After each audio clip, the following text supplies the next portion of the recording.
I swung open my front door one crisp October morning in 2024, expecting the usual hum of suburban life in Willow Creek, a quiet neighborhood nestled in upstate New York.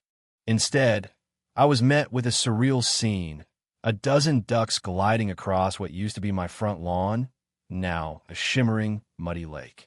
A tacky plastic pelican bobbed near my mailbox, which tilted precariously in the water. I took a step forward, and my sneaker sank into a squelching bog. Then, a hand-painted sign floated by, proclaiming, "Lydia's tranquil oasis where nature thrives." My name wasn't Lydia. This wasn't her property, and I sure as hell hadn't signed off on turning my yard into a swamp. As the town's water compliance officer, I was the one who approved projects like this, and this unauthorized mess wasn't just illegal. It was personal. Lydia, the self-crowned queen of the Willow Creek Homeowners Association, had transformed my home in her pet project, and I was about to make her regret it. The trouble didn't start with ducks. It began a month earlier at a tense HOA meeting where Lydia unveiled her grand eco-revitalization plan. She pitched it as a vision to bring lush, natural spaces to our community, her voice dripping with faux sincerity. To most, it sounded dreamy ponds, wildflowers, a touch of serenity. But I knew Lydia. She didn't care about beauty unless it came with control. Her proposal was vague, lacked permits, and carried a suspiciously bloated budget. I raised concerns, but she brushed me off with a smile that could curdle milk. I let it slide, figuring I'd keep an eye on her. Then, the night before my yard became a wetland, I heard an odd rumble from my backyard. Peering out with a flashlight, I spotted a fresh trench snaking from the community irrigation system toward my property, tire tracks disappearing into the dark. I knew then Lydia was up to something big, and I was her target. By dawn, my yard was a disaster.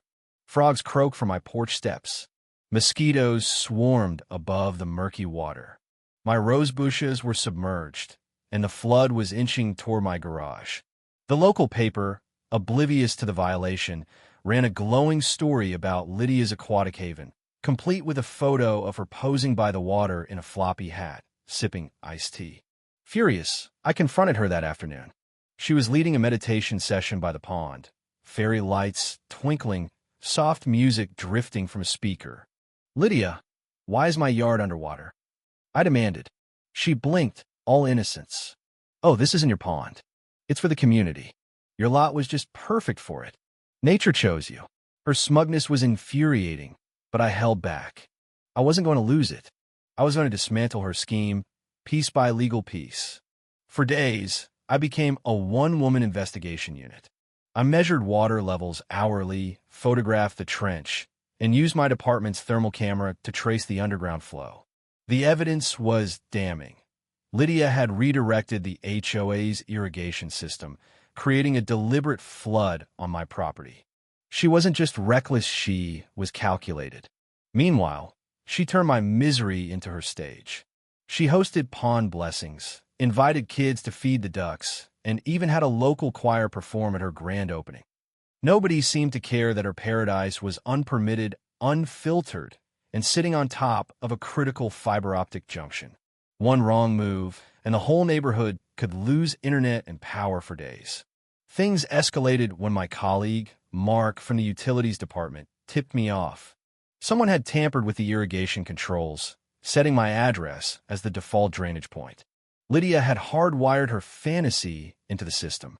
Then came the final straw, a stack of rocks on my porch with a note, "For your contribution to our eco-haven. With gratitude, L." It wasn't a peace offering, it was a taunt. I didn't bite.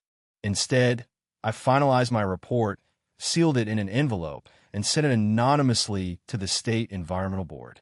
A storm was forecast for Friday, and if Lydia didn't stop, her pond would become a catastrophe. I was ready to let the law sink her. Lydia, oblivious, kept pushing.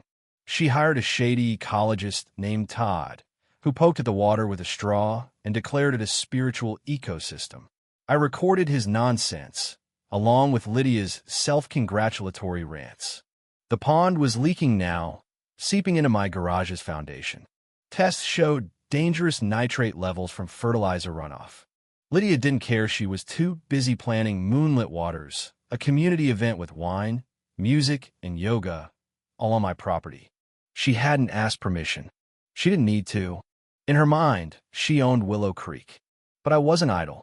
Digging into the HOA's records, I found a bombshell. Lydia's trench crossed a protected fiber optic line and blocked a storm drain. One heavy rain could flood half the neighborhood. With a major storm looming, I acted fast. I printed 200 flyers titled "Who Approved This Pond?" listing the violations. No permits, utility risks, potential $75,000 in fines. I slipped them into mailboxes under cover of night. By morning, Willow Creek was abuzz. A neighbor posted my flyer online, and it went viral, with comments tearing Lydia apart. She tried to fight back, screaming about slander and community sabotage, but her charm was crumbling. Desperate, Lydia called an emergency HOA meeting by the pond, promising a big reveal. I showed up, not with a chair, but with my badge and a folder thick with evidence. As she rambled about unity, I stepped forward and laid it all bare. Satellite images proving the pond was on my land, photos of her illegal trench, emails showing she'd misused HOA funds. I announced I was filing a citation for environmental negligence. The crowd went silent. Lydia's face drained of color. She stammered, tried to pivot to wellness, but nobody was buying it. Neighbors grilled her about budgets, permits, and fines. For once, she had no answers. The next morning, I woke to a pile of wet dirt blocking my drive with Lydia's petty revenge. My cameras caught her crew, hired under her alias, Clara. I reported it to the sheriff. Then, a maintenance worker sent me photos of the trench, revealing Lydia had damaged a utility vault. This wasn't just an HOA scandal, Anna Maria, it was a state-level offense. I sent everything to the Environmental Board, the Utilities Office, and the District Attorney. Within days, investigators descended on Willow Creek, taking samples and taping off the pond. Lydia tried to play it cool, hosting a peace tea event, but her hands shook as she poured. The end came swiftly. The county issued a cease and desist, and the HOA voted unanimously to oust Lydia. Pumps drained the pond, leaving only mud and her tacky decorations. The HOA sued her for $250,000 in damages and fines. In court, her excuses blaming contractors, the weather, even Meffel Flat. She was ordered to pay restitution and barred from community leadership. Her social empire collapsed. Her house, riddled with violations, wouldn't sell. By spring 2025, she vanished, leaving behind a neighborhood forever changed. I didn't stop at reclaiming my yard. I worked with the county to build a proper rain garden, native plants, stone paths, and signs about conservation. Kids visited to learn, not to splash. The county gave me a small award, which I tucked behind shrub. My yard bloomed again, fragrant with lavender and hope. One day, a girl asked why the garden was here. I told her someone tried to force a bad idea, but we fixed it together. She grinned and asked to plant a flower. That's when I knew this wasn't just about Lydia's fall. It was about what a community can rebuild when it fights back. So what do you think? Was I too harsh, waiting to expose Lydia publicly, or did she deserve every bit of it? Should neighbors have stepped in sooner, or was this a fight only I could win? And what would you do if someone turned your home into their personal playground? Drop your thoughts below, hit that like button, and subscribe for more wild stories.